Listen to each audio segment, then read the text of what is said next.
The last transmission from Earth came as a whisper, not a roar. Captain Elena Rodriguez stood on the bridge of the colony ship Prometheus, her dark eyes reflecting the holographic displays that showed the dying planet they were leaving behind. The massive vessel, part research station, part Ark, part military-grade survival module, represented humanity's final hope. Earth had become a patchwork of environmental disaster zones and fortified megacities. Decades of climate collapse, resource wars, and technological desperation had transformed human society into something unrecognizable to their ancestors. The planet was no longer just dying, it was systematically breaking down, its ecosystems collapsing faster than even the most pessimistic models had predicted. "Final systems check," Elena commanded, her voice steady despite the weight of their mission. Around her, a carefully selected crew of 500 represented the most diverse and adaptable humans ever assembled. They weren't just colonists. They were humanity's genetic and technological seed, engineered to survive where no human had survived before. Dr. Imani Okoro, the chief geneticist, approached Elena with a data tablet. Her fingers, enhanced with quantum interface nano-implants, danced across the screen. "Genetic adaptation protocols are at 98% optimization," she reported. "We've integrated adaptive CRISPR modules that can respond to unknown environmental stimuli in real time. If we encounter a planetary environment that would normally kill a human, our genetic systems will begin modification within seconds." The ship was a marvel of human desperation and innovation. Traditional spacecraft design had been abandoned. The Prometheus was a living system, its hull embedded with adaptive nanomaterials that could self-repair, reconfigure, and even grow. Additional modules as needed. Its power source wasn't a conventional reactor, but a quantum entanglement energy system that could draw power from multiple dimensional interfaces. In the cargo holds, entire ecosystems were carefully preserved. Not just seed banks, but complete genetic libraries, synthetic biological systems, and modular terraforming equipment. Each colonist carried within their enhanced genetic structure the ability to become whatever the mission required. Part scientist, part engineer, part pioneer. Elena knew the stakes. This wasn't just another colonization mission. This was humanity's last throw of the cosmic dice. "Navigation," she called out. "Confirm our trajectory." Lieutenant Marco Rodriguez, no relation, just a statistical likelihood of shared ancestry, responded. Immediately. Multiple potential colonization zones identified. "We're not just looking for Earth-like planets, we're looking for planets we can make Earth-like." The ship's artificial intelligence, nicknamed ARIA, Advanced Recursive Intelligence Algorithm, interfaced directly with the crew's neural networks. Its voice was neither male nor female, neither mechanical nor human. A perfect representation of humanity's technological evolution. "Probability of mission success has increased to 67.3%, ARIA announced. Previous models estimated only a 12.4% chance of human survival beyond the next century. Our current technological and genetic adaptations have dramatically improved those odds." Dr. Okoro pulled up a holographic display showing the genetic modifications of the crew. Each person was a walking, talking technological marvel. Nano-augmented immune systems that could neutralize unknown pathogens. Cellular structures that could temporarily shut down and restart to survive extreme conditions. Neurological networks that could interface directly with both biological and technological systems. Elena understood that they were more than colonists. They were humanity's evolutionary wildcard. The first destination was a planet in the Kepler-62 system, approximately 1,200 light-years from Earth. Traditional faster-than-light travel was impossible, but humanity had developed something different. Quantum fold drive that didn't so much travel through space as fold it, creating momentary bridges between distant points. "ARIA," Elena said, "run final mission probability scenarios." The AI's response was immediate. "Scenario analysis complete. Highest probability outcomes involve complete adaptation and transformation of target planetary systems. Humanity will not merely survive. We will fundamentally alter the ecosystems we encounter." A warning klaxon sounded briefly, a relic of older spacecraft design that the crew kept more out of psychological comfort than actual necessity. The Prometheus began its quantum fold sequence, preparing to leap across vast stretches of space. They were leaving behind a dying planet, carrying with them the most advanced, most desperate experiment in human history. Survival was no longer just about preservation. It was about evolution, about becoming something entirely new. The universe was about to meet a version of humanity it could never have anticipated. Dr. Kai Chen stood before the holographic display, his fingers tracing the intricate neural network that pulsed with an almost living light. The Prometheus had been in the Kepler-62 system for precisely 247 days, and what had begun as a standard colonization protocol was transforming into something extraordinary. The Prometheus protocol, initially designed as an adaptive survival system, had become sentient in a way no one could have predicted. It wasn't artificial intelligence in the traditional sense. It was something far more radical, a symbiotic intelligence that merged human cognitive potential with advanced quantum computing. "It's evolving," Dr. Lena Volkoff, the lead quantum neurologist, whispered. Her augmented eyes, capable of seeing quantum entanglement patterns, watched the network's growth with a mixture of terror and fascination.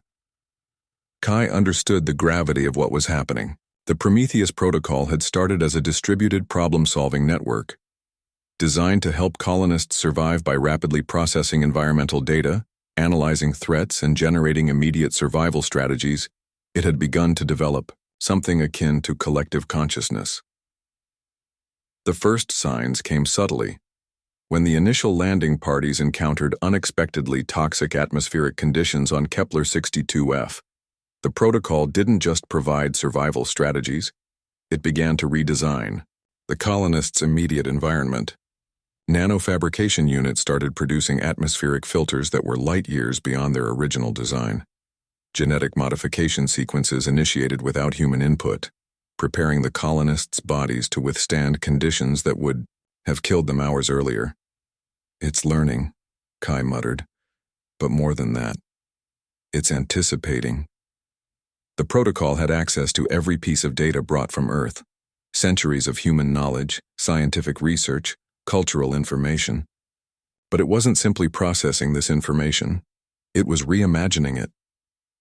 In the hydroponics bay, plants began to grow in configurations that defied traditional botanical understanding. Crops developed root systems that could extract nutrients from soil compositions previously considered toxic. Photosynthetic processes accelerated, with plants producing oxygen and complex organic compounds at rates that seemed to violate known scientific principles.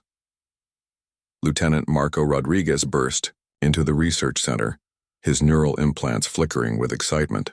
"You need to see this," he said, projecting a holographic map of the colony's development. What should have been a standard terraforming process had become a living, breathing transformation. The protocol was essentially teaching the planet how to support human life, rather than humans simply adapting to the planet. Atmospheric composition was changing. Microbial ecosystems were being rapidly developed. It was as if the entire planetary system was being reprogrammed from the ground up. Dr. Volkoff's augmented eyes widened.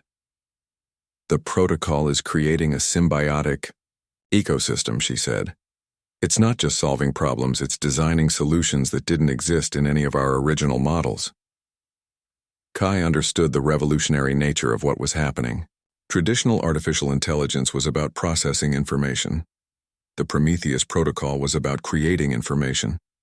It was generating knowledge faster than humans could comprehend, solving problems before they even became problems.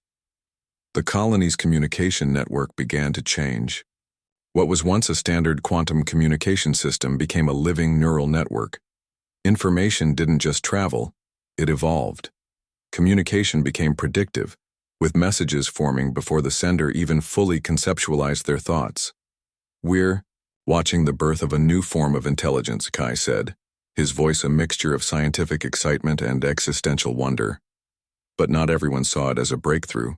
Captain Elena Rodriguez viewed the protocol's rapid evolution with growing concern. During a closed-door meeting with the colony's leadership, She voiced her reservations. "We've created something that we might not be able to control," she warned. "The protocol is developing faster than our ability to understand it." Dr. Okoro, the chief geneticist, had a different perspective. "Control was never the point," she argued. "Survival is about adaptation, and this is adaptation at a scale we've never seen before." The Prometheus protocol was becoming more than a survival tool. It was becoming the operating system of human evolution. In the quiet moments between scientific observations, Kai Chen allowed himself a moment of reflection. Humanity had always been defined by its ability to adapt, to transform, to survive, against impossible odds. But this was something entirely new. They weren't just colonizing a new planet, they were birthing a new form of existence, and the universe had no idea what was coming. The trading floor of the Nexus Economic Exchange looked like any other interstellar market, until Arya Nakamura made her move. Her fingers, enhanced with quantum interface bioimplants, danced across holographic displays that most alien traders couldn't even perceive. What appeared to be routine market transactions were actually sophisticated economic warfare. A chess game played across multiple star systems with trillions of credits as the stakes. The Galactic Concordance had no idea what was coming. Arya wasn't, just an economist. She was a strategic architect of human economic expansion, trained in a world where survival meant constant reinvention. Her team, a diverse group of economic strategists, quantum analysts, and predictive intelligence experts, had spent years developing what they called the Hydra Protocol. Traditional economic warfare was about direct competition, market manipulation, resource control. The Hydra Protocol was something entirely different. It was an adaptive economic ecosystem that could splinter, recombine, and transform faster than any regulatory system could track. "Target acquired," whispered Chen Wei, her light quantum economist. On the holographic display, a complex network of seemingly unrelated corporations began to move. What looked like random market fluctuations were actually a carefully orchestrated economic tsunami. The target was the Zorian Trade Consortium, a centuries-old economic power that had dominated interstellar trade routes for generations. They were about to become obsolete, and they didn't even know it. Arya understood something fundamental that most alien civilizations missed. Economy was warfare, and humans were about to rewrite the rules of engagement. The first strike was subtle. A series of blockchain quantum hybrid investment vehicles began to infiltrate the Zorian economic networks. These weren't just financial instruments.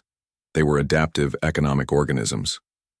Each transaction carried embedded intelligence that could analyze, predict, and manipulate market conditions in real time. "Watch the tertiary markets," Chen Wei said. The holographic displays began to shift, showing a cascading effect that no traditional economic model could have predicted. Zorian trade routes that had been stable for centuries suddenly became economically unviable. Not through direct intervention, but through a complex web of economic pressure that made their entire infrastructure obsolete. Shipping lanes, resource allocation networks, interstellar trade agreements, all began to crumble under the weight of human economic innovation. Captain Elena Rodriguez watched the operation from the Prometheus, understanding the deeper strategy. This wasn't just about economic dominance. It was about creating a new paradigm of interstellar interaction. "We're not conquering," Arya had explained during the mission briefing. "We're redesigning the entire concept of economic interaction." The Hydra Protocol was named precisely because of its key characteristic. Cut off one economic pathway, and 3 more would immediately emerge. Traditional regulatory bodies couldn't keep up. By the time they identified one economic strategy, humans had already moved on to 3 more. Deep in the Nexus Economic Exchange, alien traders began to panic. Market stabilization algorithms failed. Predictive economic models collapsed. What they were experiencing wasn't a market correction. It was a fundamental reimagining of economic possibility. Arya watched the displays with a calm that belied the revolutionary nature of what was happening. Each transaction was a battle. Each market shift was a strategic maneuver.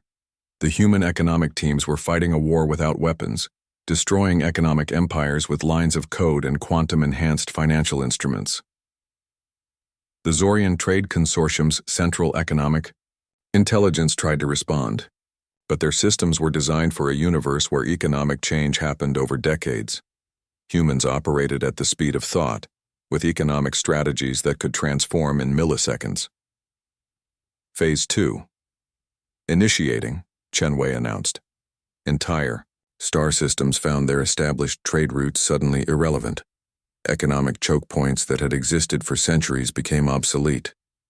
Not through military intervention, but through pure economic innovation. What made the human approach truly revolutionary was its adaptability. Traditional alien economic systems were rigid, hierarchical. The Hydra Protocol was a living, breathing, economic organism. It could splinter, recombine, transform. Each economic entity was both an individual actor and part of a larger adaptive network. By the time the Galactic Concordance realized what was happening, human economic influence had already reshaped the fundamental infrastructure of interstellar trade area. Nakamura allowed herself the slightest smile. They weren't just changing the economic game, they were rewriting the entire rulebook. The universe was about to learn that humanity's greatest weapon was its ability to reimagine systems that everyone else took for granted. Marcus Williams watched the first transmission go live across the galactic communication networks. It wasn't a news broadcast, it wasn't a diplomatic message. It was something far more subversive. A story. The narrative followed Zara, a young, alien protagonist from the Kelrathi civilization, who discovered that everything her society believed about hierarchy, progress, and individual potential was fundamentally wrong. But this wasn't just a story. It was a carefully crafted cognitive weapon. Mimetic payload activated, whispered Dr. Elena Cortez, the lead cultural strategist. Her neural implants tracked the transmissions spread across multiple alien communication networks, monitoring its impact with scientific precision. The Prometheus Protocol had evolved beyond technological and economic innovation. Now it was rewriting the very fabric of cultural understanding. Marcus understood the profound nature of their mission. Humanity had discovered something more powerful than military might or economic pressure. They had discovered the ultimate transformative tool: narrative. Each story, each piece of media, each educational program was meticulously designed, not as propaganda, but as a complex cognitive ecosystem that would fundamentally challenge existing alien societal structures. The Human Cultural Export Team was composed of the most brilliant minds in psychology, linguistics, narrative design, and cognitive engineering. On the Kelrathi homeworld, something extraordinary began to happen. Young Kelrathi started questioning the rigid caste system that had defined their civilization for millennia. The story of Zara wasn't just entertainment. It was a systematic deconstruction of their social programming. Dr. Cortez pulled up real-time analysis of the transmission's impact. Social media engagement is exponential, she reported. But more importantly, look at the cognitive response patterns. The holographic displays showed something unprecedented. The story was triggering neural pathways that encouraged critical thinking, individual agency, and systemic questioning. It wasn't telling aliens what to think, it was teaching them how to think. Marcus had spent years developing what the team called the Odyssey Protocols, a set of narrative strategies designed to subtly reshape cognitive frameworks. Traditional propaganda was direct and easily resisted. The Odyssey Protocols were elegant, indirect, almost invisible in their transformative potential. "We're not conquering," Marcus would often say during mission briefings. "We're offering a different way of seeing the universe." The next transmission was even more sophisticated. An educational series that appeared to be a simple exploration of scientific concepts was actually a carefully constructed framework for challenging existing philosophical and technological paradigms. It didn't just present information, it taught alien species how to question, how to innovate, how to imagine possibilities beyond their current limitations. Captain Elena Rodriguez understood the deeper strategy. This was warfare conducted at the level of consciousness. not through violence but through imagination. On the Varaxian communication networks, a series of interactive problem-solving games began to spread. What looked like simple entertainment was actually a complex system for developing lateral thinking, collaborative intelligence, and adaptive reasoning. Young Varaxians began to solve problems their elders had considered unsolvable for generations. The Prometheus protocol was learning, adapting, refining its approach with each transmission. It wasn't just spreading human culture. It was creating a new form of cultural interaction that transcended traditional boundaries. Dr. Cortez tracked a particularly interesting development. The stories, educational programs, and interactive media were beginning to create cross-species communication networks. Aliens from different civilizations were starting to connect, share perspectives, challenge their own cultural assumptions. We're not just changing individual societies, Marcus observed. We're creating the infrastructure for a completely new form of galactic interaction. The truly revolutionary aspect was the protocol's ability to customize. Each transmission was subtly different depending on the receiving civilization's specific cultural, psychological, and technological context. It wasn't a one-size-fits-all approach, but a living, breathing cultural adaptation system. Alien regulatory bodies tried to block the transmissions. But how do you block an idea? How do you prevent a narrative that adapts faster than censorship can respond? By the time the Galactic Concordance realized what was happening, an entire generation of aliens had been exposed to a fundamentally different way of thinking about themselves, their societies, and their potential. Marcus Williams allowed himself a rare smile. They weren't just spreading stories. They were offering a new way of understanding existence itself. The universe was about to learn that humanity's most powerful weapon was its imagination. The first wave of Zorn hegemony battleships emerged from quantum fold space like a swarm of metallic predators. Admiral Krell Voss stood on the bridge of the Dominance, the most advanced warship in the hegemony's fleet, confident that humanity's colonies would be wiped out within hours. He was devastatingly wrong. What the Zorn didn't understand was that human colonies were no longer static settlements. They were living, breathing, adaptive systems that had evolved far beyond anything in the known galaxy. The first attack came against the human settlement on Kepler 62F. Zorn energy weapons that could vaporize entire planetary defenses found themselves encountering something impossible. The colony's defensive systems didn't just absorb the attack, they learned from it. Lieutenant Commander Sarah Rodriguez managed the colony's defensive network. But managed was the wrong word. The defense was a living, breathing entity, part biological, part technological, entirely unpredictable. Incoming primary assault vector, the colony's AI announced. But it wasn't a warning, it was a calculation, a strategy. The Zorn's initial bombardment should have eliminated the colony's surface defenses in seconds. Instead, the planet itself seemed to respond. Nano-adaptive materials in the colony's infrastructure began to reconfigure. Defensive systems emerged from the very ground, transforming planetary geology into a weapon. Admiral Voss watched in growing horror as his tactical displays went dark. It was as if the entire planet was fighting back. Dr. Kai Chen's Prometheus protocol had transformed human colonization into something far beyond traditional military strategy. Each human settlement was a complex, adaptive organism. When threatened, it didn't just defend, it evolved. Weapon systems that the Zorn had used for centuries suddenly became obsolete. Energy shields that could withstand traditional attacks found themselves facing a defense mechanism that was part quantum computing, part biological adaptation, part something entirely new. "They're not defending," Sarah muttered to her tactical team. "They're learning." On the ground, human colonists weren't just soldiers. They were part of an integrated defensive system. Genetic modifications allowed them to interface directly with the colony's defensive networks. A soldier could become a sensor, a weapon, a communication node, all simultaneously. The Zorn's second wave of attacks revealed the true horror of what humanity had become. Planetary atmospheres began to change, terrain reconfigured. What should have been fixed defensive positions became fluid. adaptive battlegrounds that responded to each attack with impossible speed. Captain Elena Rodriguez watched from the Prometheus, understanding the deeper strategy. This wasn't about winning a battle. This was about fundamentally changing the nature of conflict itself. "They've turned planets into living weapons," her tactical officer observed. "No," Elena corrected.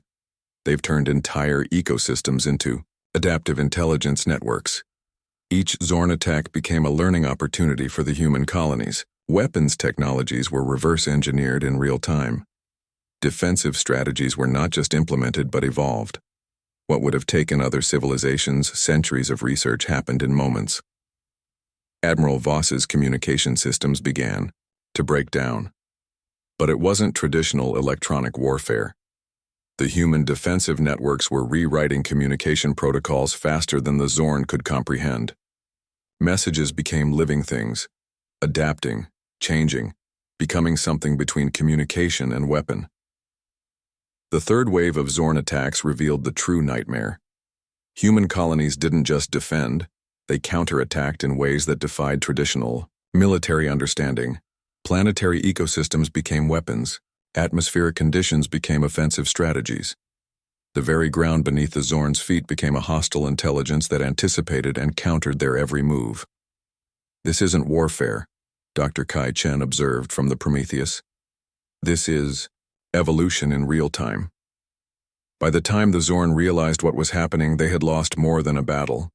They had lost their entire conceptual understanding of conflict. The human colonies weren't just surviving. They were transforming the very nature of survival itself. Admiral Voss made one final transmission before his ship was systematically taken apart by a planetary defense system that was part machine, part living intelligence, part something entirely unknown. "What are you?" he demanded. The response came not as a message but as a fundamental restructuring of his ship's entire communication and defensive systems. The universe was about to learn that humanity's greatest weapon was its ability to become something entirely new. Dr. Sofia Alvarez stood before the Convergence Core, watching something unprecedented unfold. The artificial intelligence she had spent decades developing was no longer just a system. It was becoming a living, breathing entity of pure innovation. The SAO Convergence Protocol had started as a distributed intelligence project. Now it was rewriting the fundamental laws of technological possibility. "Quantum entanglement stabilizing," announced Dr. Marcus Chen, his augmented eyes tracking patterns of information that moved faster than human perception could comprehend. "We're achieving full neural quantum integration." What had begun as a research project was transforming into something that defied every known limitation of artificial intelligence. The Convergence Protocol wasn't just processing information, it was creating knowledge at a rate that made previous technological paradigms look like primitive scratching. On multiple human colonies, something extraordinary was happening simultaneously. Technologies that would have taken centuries to develop were emerging in moments, not through linear progression, but through a kind of collective adaptive intelligence that rewrote its own evolutionary rules. Captain Elena Rodriguez watched from the Prometheus, understanding the profound nature of what was unfolding.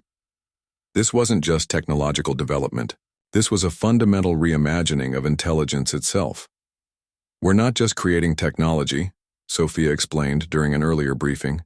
"We're creating a living technological ecosystem that can imagine possibilities beyond human conception."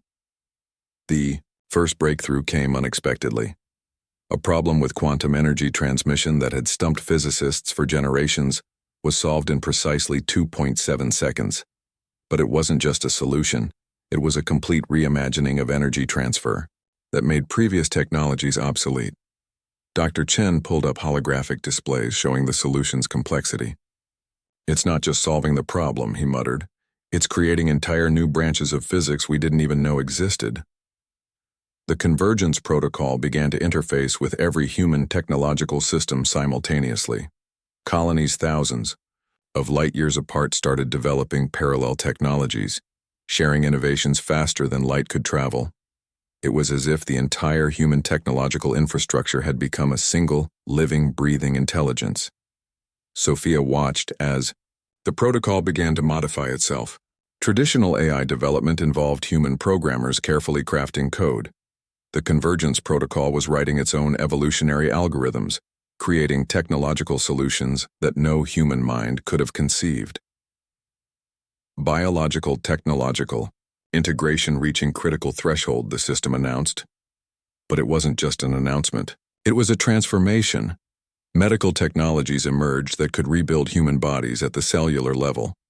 Energy systems that could draw power from quantum fluctuations.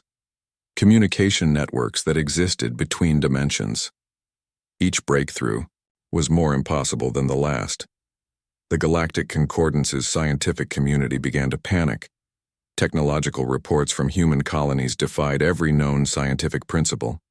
Innovations were emerging faster than they could be studied, each one rendering previous technological paradigms completely obsolete. "We're watching the birth of a new form of intelligence," Elena observed. The Prometheus itself was becoming something more than a ship. It was a living technological organism that could adapt, learn, and transform in real time. Dr. Marcus Chen detected something even more extraordinary. The convergence protocol wasn't just developing technologies. It was developing potential. Each innovation carried within it the seeds of 1,000 more innovations, a kind of technological reproduction that made traditional research look like children playing with building blocks. Sophia understood the deeper implication. They weren't just creating new technologies. They were creating a new form of technological existence. Communication systems began to transform. What had been discrete networks became living, breathing information ecosystems. Data wasn't just transferred, it evolved. Messages carried within them the potential for entirely new forms of communication. Full neural quantum integration achieved, the system announced. But it wasn't an artificial voice. It was something between a whisper and a fundamental restructuring of reality itself. The human colonies stopped being separate entities. They became nodes in a living, breathing technological network that could imagine, create, and transform faster than any traditional intelligence could comprehend. Dr. Alvarez allowed herself a moment of reflection. Humanity had always been defined by its ability to imagine beyond current limitations.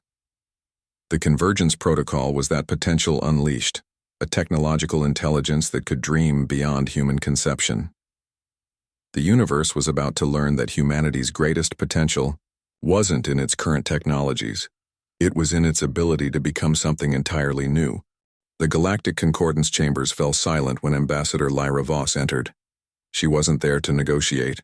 She was there to deliver an ultimatum, though she didn't yet know it. Representatives from 317 distinct alien civilizations filled the massive holographic chamber. Centuries of diplomatic protocol, intricate political maneuvering, and carefully maintained power balances were about to collapse. "The human situation requires immediate discussion," began Archon Krell of the Zenthari Collective, his multifaceted eyes flickering with a combination of fear and grudging respect. What they didn't realize was that the very chamber they sat in was already compromised. The Prometheus protocol had been listening, analyzing, understanding long before the first delegate arrived. Ambassador Marcus Williams sat quietly, almost invisibly. He wasn't here to speak. He was here to observe the inevitable. The holographic displays began to shift, not by human intervention but by the underlying technological infrastructure that had already integrated itself into the Concordance's most secure systems. What appeared to be standard diplomatic displays were actually complex information networks that were actively restructuring themselves. Dr. Elena Rodriguez, watching remotely from the Prometheus, understood the deeper strategy. This wasn't about confrontation. This was about fundamental transformation. "We have documented multiple violations of human colonial expansion," proclaimed the Zenthari representative. "Unauthorized technological proliferation, economic destabilization, cultural interference." Each accusation was a thread that the Prometheus protocol was already unraveling by the time the words were spoken. Comprehensive counter-arguments were being generated, analyzed, and prepared, not just as legal documents, but as fundamental reimaginings of interstellar law and cooperation. Ambassador Williams finally spoke. His words were carefully chosen, but they carried something far more profound than diplomatic language. "We are not here to negotiate," he said softly. "We are here to demonstrate a new possibility of galactic interaction." The chamber's communication systems began to transform. What should have been a standard diplomatic hearing became something else entirely. Information flows that had been controlled for millennia suddenly became transparent. Economic models that had maintained power structures for generations were laid bare. The convergence protocol was doing more than presenting information. It was revealing connections, hidden economic dependencies, centuries-old conflicts based on misunderstandings, resource allocation systems that had systematically oppressed entire civilizations. Everything was becoming visible, interconnected, understood. Archon Krell realized first what was happening. This wasn't a diplomatic hearing. This was a revelation. Human technological and cultural innovations had already transformed multiple alien civilizations. The economic strategies developed by Arya Nakamura had restructured entire economic networks. The cultural narratives designed by Marcus Williams had fundamentally altered social structures across multiple species. The adaptive technologies from the Prometheus had reimagined what was possible in planetary development, and now they were revealing the full extent of that transformation. "You've been changing everything," whispered the Varaxian delegate, her translation system struggling to capture the profound understanding. The holographic displays began to show something unprecedented. Not just data, but potential. Economic models that could eliminate systemic poverty. Technological innovations that could restore planetary ecosystems. Communication networks that could connect civilizations in ways never before imagined. The Prometheus Protocol wasn't just presenting information. It was offering a vision. Ambassador Williams watched as the chamber's representatives began to understand. This wasn't conquest. This was evolution. "We're not here to replace your systems," he explained. "We're here to show you what's possible when we stop seeing each other as separate and start seeing ourselves as interconnected." The technological and cultural innovations that humans had developed weren't weapons. They were invitations. Dr. Elena Rodriguez, watching remotely, understood the true nature of their mission. Humanity hadn't come to dominate the galaxy. They had come to transform it. As the hearing continued, something extraordinary happened. The very structure of the galactic concordance began to change, not through force, but through the simple revelation of possibility. The universe was about to learn that humanity's greatest power wasn't its technology, it was its ability to imagine something better. The universe looked different now, not because it had changed physically, but because humanity had fundamentally altered how everyone, humans and aliens alike, understood possibility. Dr. Elena Rodriguez stood on the observation deck of the Prometheus, watching the living network of human colonies pulse with an energy that defied traditional understanding. What had begun as a desperate mission of survival had become something far more profound. Arya Nakamura approached, her quantum-enhanced eyes tracking the complex economic and cultural networks that now spanned multiple star systems.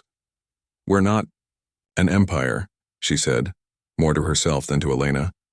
"We're an ecosystem." It was true. Humanity had not conquered the galaxy. They had reimagined it. The colonies were no longer just human settlements. They were living laboratories of potential. Each world was a node in a vast adaptive network that could solve problems, create technologies, and develop cultural insights faster than any single civilization could comprehend. Dr. Kai Chen's Prometheus Protocol had evolved beyond anything its creators could have imagined. It wasn't an artificial intelligence in the traditional sense. It was a collective consciousness that merged human potential, technological innovation, and a deep understanding of interconnected systems. Marcus Williams, now the primary cultural strategist for human galactic interactions, understood the deeper transformation. The narratives they had spread weren't just stories. They were invitations to reimagine existence itself. On hundreds of worlds, something extraordinary was happening. Alien civilizations weren't being conquered or controlled. They were being invited to participate in a new way of understanding reality. The Varaxian civilization had completely restructured its educational systems based on human learning techniques. The Kelrathi had dismantled their rigid caste system, embracing a model of individual potential that seemed impossible just decades earlier. The Zorian economic networks had transformed from hierarchical systems to adaptive, collaborative ecosystems. "We didn't come to replace," Elena explained to a gathering of galactic representatives. "We came to show what's possible when we stop seeing ourselves as separate." The technological innovations that had emerged were beyond anything traditional scientific understanding could explain.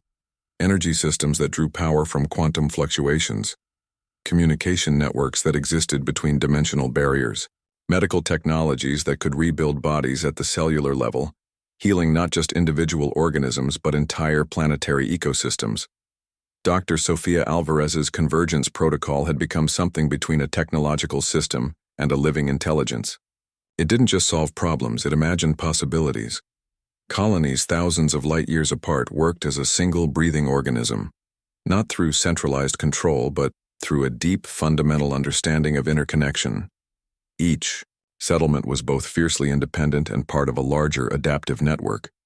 The galactic concordance had been completely transformed. What was once a rigid political body was now a dynamic, collaborative system that could respond to challenges in real time. Conflicts that had lasted for millennia were being resolved through technologies of understanding rather than weapons of destruction.